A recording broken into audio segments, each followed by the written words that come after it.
Welcome to the third season of the What's Your Story podcast with your host, Ron Coughlin. This podcast dives into the exciting world of AI for marketers. Each episode, we chat with some of the top marketing leaders and educators who are using AI to transform their strategies. Get ready to discover how AI is revolutionizing marketing and learn how you can leverage these powerful tools to help grow your business and career. We look forward to you joining us for an exciting discussion each week about the power of AI. Well, hello, everybody. It's Ron Coughlin once again back at you from the What's Your Story podcast at Brandon. As you know, this is our third season, and we've had some pretty exciting guests on so far. We're talking about that amazing topic called AI and generative AI. And we have a very exciting guest to have with us today, actually. Donna Chang is joining us. Hi, Donna. How are you doing? Good. How are you? Thanks for having me here. I'm doing well, thank you. Actually, I know Donna because she works at Google. And when I had my digital marketing class, we would go to Google and we did a nice tour, and Donna led the whole thing up, and then she spoke to our class, and it was a really great session. So, I thought I'd reach out to Donna because at Google, they've been doing some amazing things with AI and machine learning and other things. And we're going to touch on those topics today. So, Donna, why don't you just give everybody a little hello and tell us your story and what you've been up to? Sure. So yes, I'm Donna Chang. I've been at Google for over 8 years now, which really dates me. Technically, I've been in the digital advertising space for 17 years, 8 of those at Google. And then recently this year in March, I decided to switch over to Google Cloud, which is where I'm a greenfield sales rep now, which means that I'm going after net new customers or customers who are just have a small footprint with Google Cloud solutions. And I'm trying to see how I can drive impact and add value. But my story started in the world of advertising, where I started out after going to university. I went and opened a restaurant with my parents. And from that restaurant, it was right next to Sportsnet and CTV. And not being a huge sports nut, but I had Jody Vance, who was a sportscaster at Sportsnet, of course, and she started eating at my restaurant. She became a regular, and then talked about Sportsnet. I had to learn what Sportsnet was about, and then we became fast friends. And she helped me get my first role in Sportsnet. And that's kind of where I started my whole career in digital advertising. Everyone's like, why didn't you start in TV? And I'm like, well, digital was so new, where we were giving away ads as part of the TV sponsorships, and we were hard coding ads onto their Sportsnet website.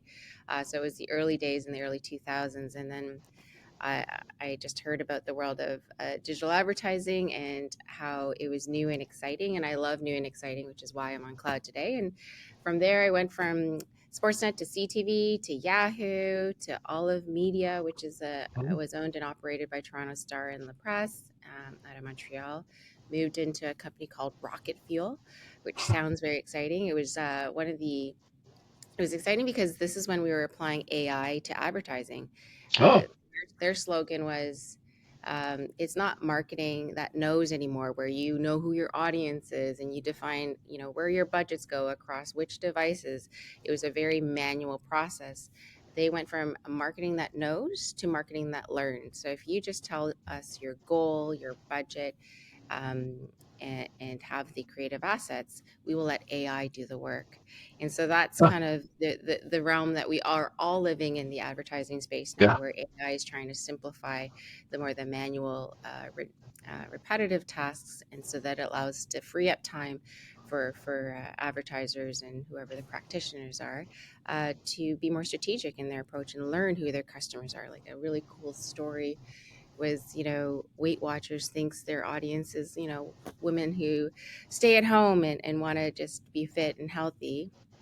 And after running a campaign where they really understood what their true goal was and they could actually measure it, they uncovered that their audience was actually males who love sports, watching sports. So they changed their entire marketing strategy based on that. And so that's what AI brings to the digital advertising space is helping you learn and gain insights and move faster at scale. Very cool. So Marketers are really changing how they're doing things today, and it's in this digital landscape. And you kind of touched on some of those things. What is Google up to? They actually, a couple of months ago, I was in one of my classes and I was talking about AI. And that same week, you had launched this new platform Google, called Gemini. And, I asked my class, there was about 40 of them, to open up the Google app and see what they saw. And they saw a little blue diamond or star at the top. And I asked, they didn't know what it was because it was just launched. And so, why don't you tell us a little bit about that and how it's been going? Yeah, so Gemini is very much what you already know about ChatGPT, essentially. So it's Google's version of ChatGPT, and it's our AI models that allow you to do a lot of similar things, but we have a different approach to the answers. So often when you use Gemini, uh, you'll ask it questions. I use Gemini on the daily basis. It's Hmm. integrated into our workspace tools, so Gmail, Google Sheets, Google Slides. It's even integrated into the technology that we offer to make it easier for coding and whatnot. So for me personally, Gemini, I can literally go into Gmail and be on vacation, come back, and oh my God, I got 200 emails in my inbox, but I don't know what to prioritize. So I can literally ask Gemini to help me prioritize what are the first things I need to pay attention to, and it will also source the email where that data point is coming from. So it is grounding on the data versus just kind of coming up with with the answers on its own. And so Gemini is, from a marketing perspective, what it's doing today is helping you enhance personalization. A lot of marketers are using it to help generate content. So there is a difference Mm-hmm. between applying AI, which is the overarching way of kind of uh, looking at AI. Generative AI is a component of AI where you're actually generating copy, text, video, images. And so a lot of marketers today are generating content uh, at scale and personalizing it to different audience segments. So it's just not like one mass campaign that might not appeal to everyone. And without, driving up the cost of building out individual assets manually, you can now do that at scale with and do a lot of A/B testing, right, and be able to adjust things um, faster and more efficiently. So that is a big appeal from a marketing perspective. There's also improving customer service, right? So there's a lot of chatbots that can now ground it on the data and understand who the customers are and be able to personalize that experience and help answer questions that normally you would have to search for on a website that's hard to find. Um, when there's a lot of data that is out there, you can do a lot of data driven decisions as well. So similar to my story around Weight Watchers, like what kind of insights can we uncover to make more informed decisions and better business decisions based on what the outcomes we're looking for, and overall just increasing efficiency and productivity for a lot of practitioners today. I also know you mentioned you're in the cloud area at Google, A and there's version something of called Notebook LM, and it's really helping people today. Um, I also noticed on LinkedIn someone had posted, I think it was Steve Perry, I think his name was, about how this platform created its AI created its own 11-minute podcast. Um, Pretty cool. Do you know anything about that and Nope, how it works? I haven't tested it myself. I have Yeah, opened it, and it's yeah. it's definitely a game changer. And a lot of the blogs and articles out there are highlighting how powerful it is, and it's going to really change the world, especially for students and teachers.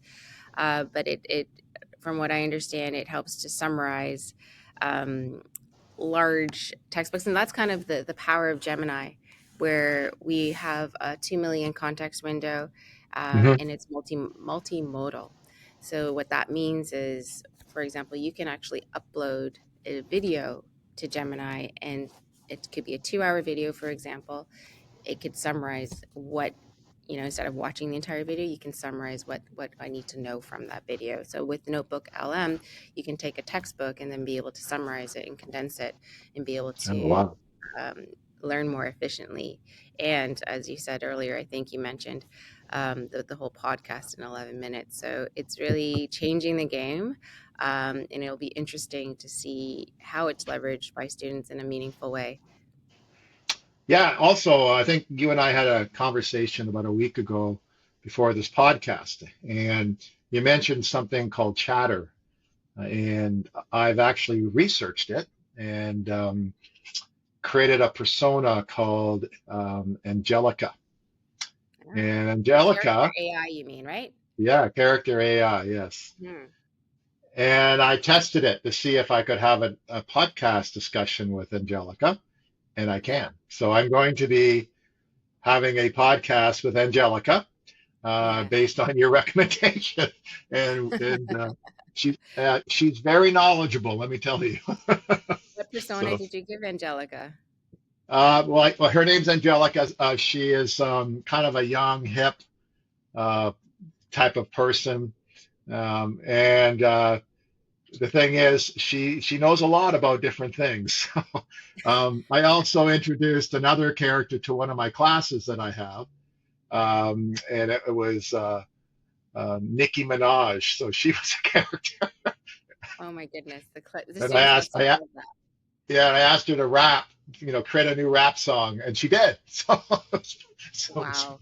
it was pretty funny. But anyway, Yeah, um, that's going to be the interesting thing. Like people are creating music. I think there was one between Drake and Bieber, and it was like a new yeah, song, and people are getting confused. So definitely the future is scary and exciting, but we have to definitely do it responsibly and making sure that, credit is given where due and that we know the labeling of content that we see out there, what's real and what's, AI driven. yeah, that's Human true.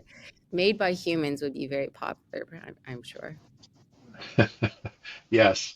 Well, I think I mentioned to you earlier that I introduced AI into the classroom as a tool to create content. Um, and the biggest kind of learning they have from it is that you can't just use it. There has to be human intervention. There has to be input that you give it. And one of my students, her name is Mia, you wouldn't believe what she came up with. It was a 15-second ad. She used multi-forms of AI to create the content.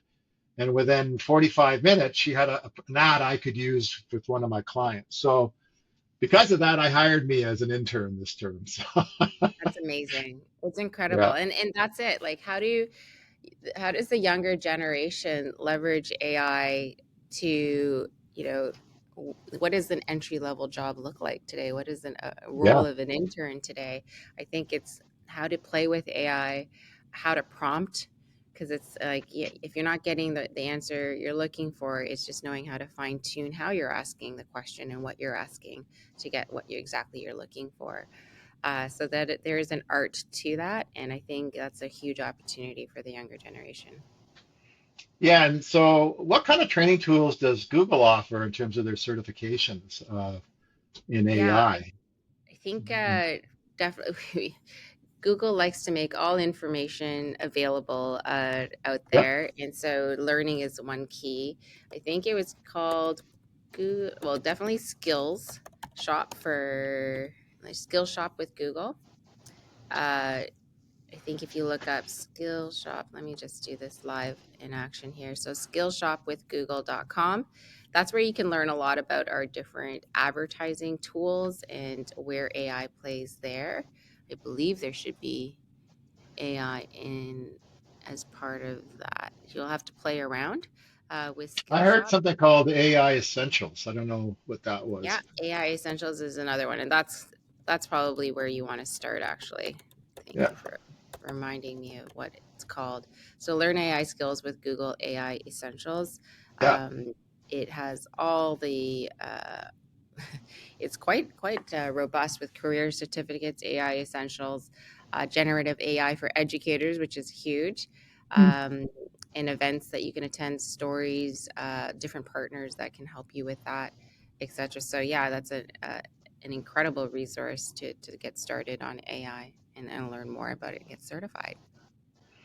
Yeah, and it's my understanding a bunch of universities are also offering free AI certifications, including Harvard and Yale and different ones in Finland. I've actually had one of my classes get certified from, I think it's the University of Finland. It might be another name, but so there's lots of this out there, and it's a good place to start, and it's changing all the time. So you have to be Yeah, aware of that. You know? you definitely have to be open to the creativity that goes behind it and the learning.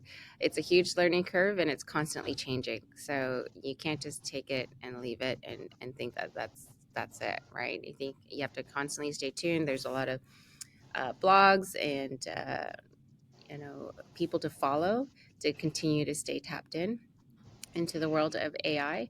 Um, but I think the most importantly is also to play around with it yourself. So Yeah. with Gemini, I'm constantly exploring and seeing how I can better use it and create those prompts that will get me uh, more productive than I am today. So Gemini is it text and visually based? It's multimodal, and that's probably one of our strongest differentiators, that it is multimodal. And as I said earlier, the long context windows, which means with 2 million tokens, it allows you to upload hours and hours of videos and be able to, or documents, textbooks. This allows you to then summarize at scale. Um, Hmm. and definitely play around with that. So I think the YouTube content and being able to summarize that is always helpful. I just bought a new gadget and I want to know how to use it, but what are the key tips that I need to pay attention to? With that, rather Oh, than watching 2 hours, I was able to condense that, which was really nice. oh, that is cool. Saves you time, which Yeah, is really yeah. cool. Now, I heard that Google is getting rid of cookies and for advertisers. And so what are they eventually they're going to be replacing that with something else. Do you know what that is, or have you heard what's going on I there? haven't been keeping in the loop with that now that I moved out of the world of ads, but I believe there was an announcement where we are not blocking third-party cookies in Chrome. I would say that the cookie world. So definitely, we're moving towards a cookieless world Yes. because of privacy and whatnot, and the policies across the different countries. Everyone has their own policies and compliance um, policies that you have to follow. But with Google, I can't say where we're at right now because I think there's some news as of this year that Oh, they're okay. getting rid of third-party cookies in Chrome, that is. But the Yeah. idea behind that, of course, is we want to have a safe environment where uh, the everyone's privacy is protected. But what we are doing for in place of that is, being able to aggregate data as a whole, so it's more contextual signals. So going back to when I first started out in the industry, where do you do everything by topics, or based on contextual signals versus personalized signals of individual users based on their cookies. So I think it's a changing world. I don't play in that space as much anymore, but I think Yeah. you have to be sure you're collecting first party data so that and have those consent policies up on your website to allow to collect the data and then be able to leverage it. And first party data is king right now. So if you're not collecting data from customers today, then you are missing out. But there's a whole world that you can dive into when it comes to that. And I can't be that. I'm not that expert, unfortunately. That's okay. I just thought I'd ask. Now, what is the difference between AI and machine learning and generative AI? And maybe you could help everybody understand that, Oh my goodness. It's Yeah. it's very So for some it's confusing, right? They don't know the it difference. definitely is confusing. And I can, ask Gemini right now, live in action. So AI versus generative AI versus machine learning. What I do know is AI overall is the umbrella for everything, right? Right. So artificial intelligence is the big umbrella. AI is that broadest concept.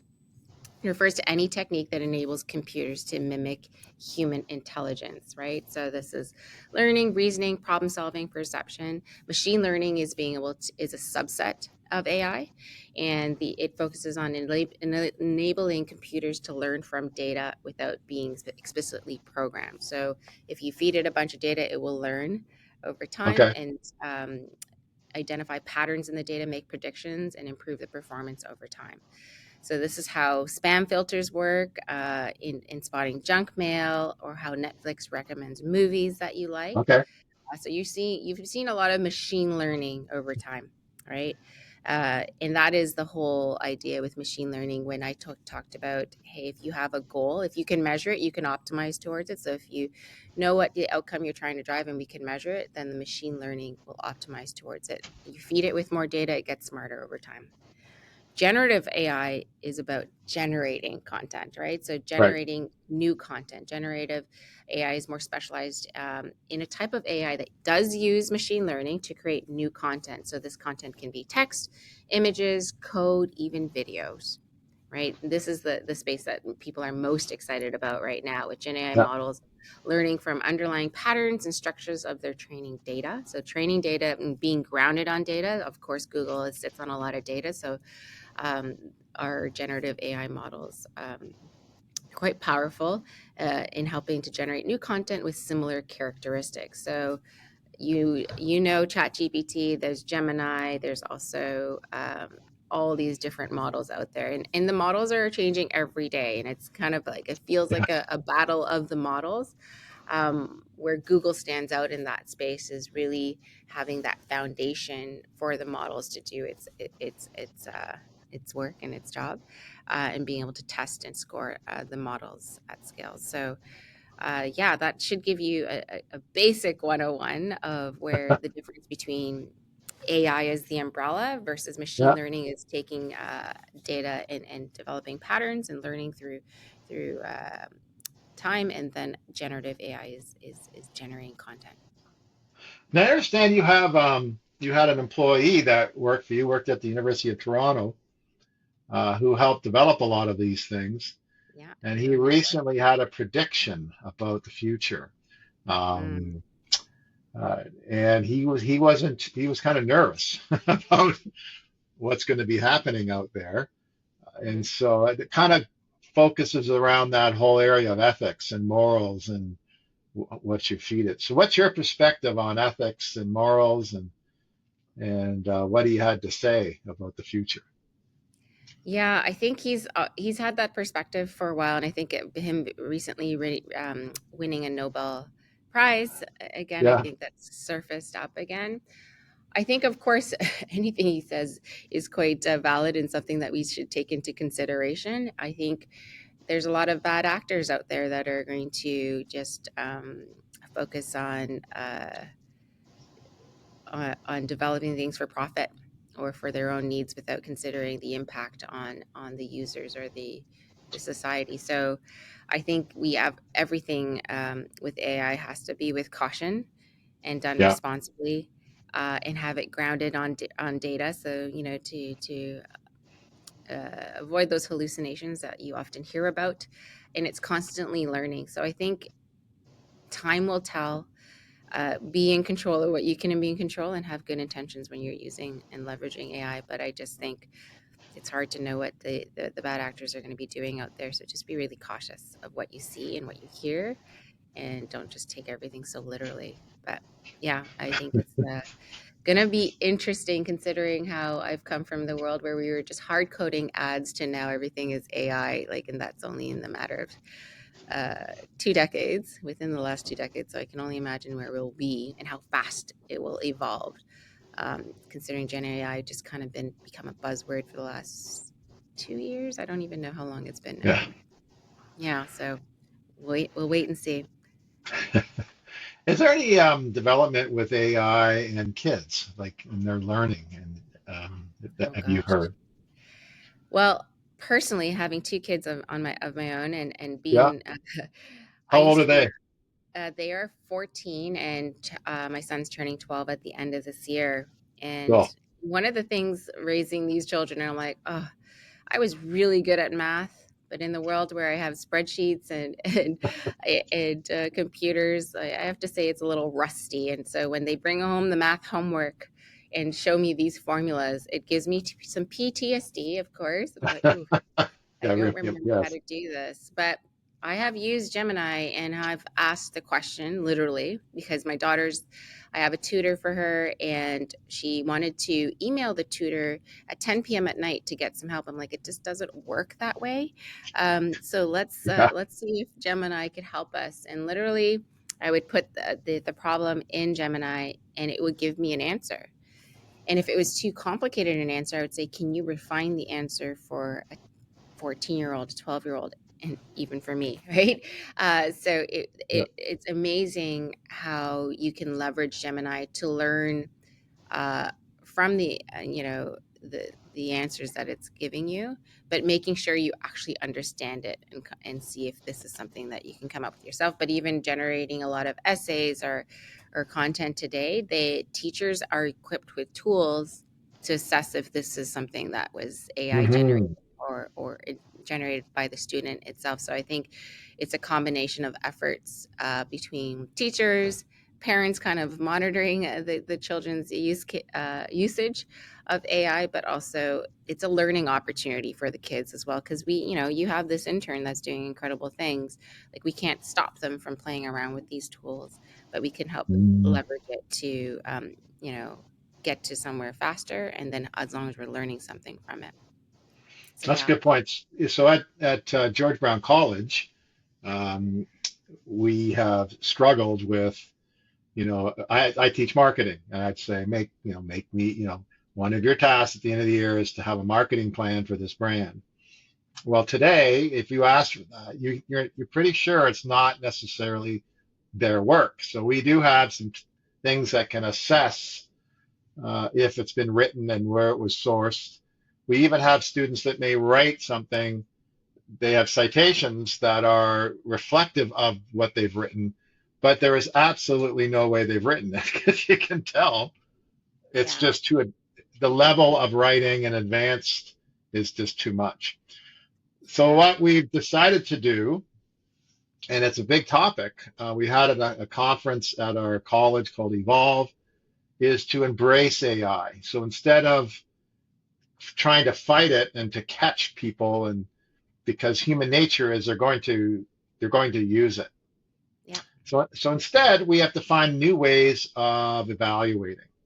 Yes. Um, Not necessarily, have them come up with, if they're going to come up with 10 ideas, they need to be able to articulate those ideas on their own so that you know that they've learned something, right? So, Yeah, and I, maybe moving it to a lot of verbal uh, yes, and live in class with no computers or devices. So it's just definitely how do you best evaluate the student in person? yeah, It's a challenge. It's exciting at the same time. But I've actually used Gemini for studying. So joining Google Cloud, I didn't have to, but it was a good stepping stone for a learning curve because moving into more technology from advertising, getting certified with Google Cloud Leadership Certification. I forget what the name of the certification is. I was like, how do I learn in this day and age compared to my days in university where I was just highlighting textbooks yeah. and summarizing it in my notes and writing everything down. So I actually would buy test questions, for example, exam questions. And then if I didn't answer one correctly or got one wrong, I would actually take that question, put it into Gemini, and it would help explain. And that's how I was learning, doing 250 exam questions, and leveraging Gemini for the questions that I got stumped on versus going through and searching for the answer and being able to, Oh, wow. learn from there. So yeah, it's just kind of evolved the way personally how I've studied and how I would study as a student nowadays. And I'm curious how that will evolve as well. Now we're getting to the end of the podcast here, and I always ask this question at the end of the podcast. If you had a magic ball and you could predict the future in 5 years, where do you think we'll be with this whole area of AI and generative AI? I actually think it is scary, just thinking about how far we've come in only just 2 years, and just how much I've adopted Gemini into my own life. Um, I wish I had the answer, because I'd be it's like winning the lottery, to be honest with you. I think Yeah. it's exciting. It has to be more responsible, but I do think it is, there's a scary aspect to it. And Hmm. I'm curious, more so for my kids, on what their world is going to evolve, and what is going to be a career that we need to prepare them for, that encompasses and embraces the world of AI. So I don't have an answer for you, but I would say That's okay. it will it will evolve into something incredible, but scary at the same time. Very cool. Well, listen, Donna, thank you very much for joining us today. And everybody, this is the What's Your Story podcast. Please remember to subscribe on YouTube as well as YouTube Music, and also on iTunes and Spotify. We'll be coming at you every week. And pretty soon, because of Donna's suggestion, we're going to actually interview live AI and get their perspective on how they were generated, where they came from, and where we're going in the future. So thanks a lot, Donna. You're so welcome. Thank you for And having me here today. you're welcome. Everybody have a great day.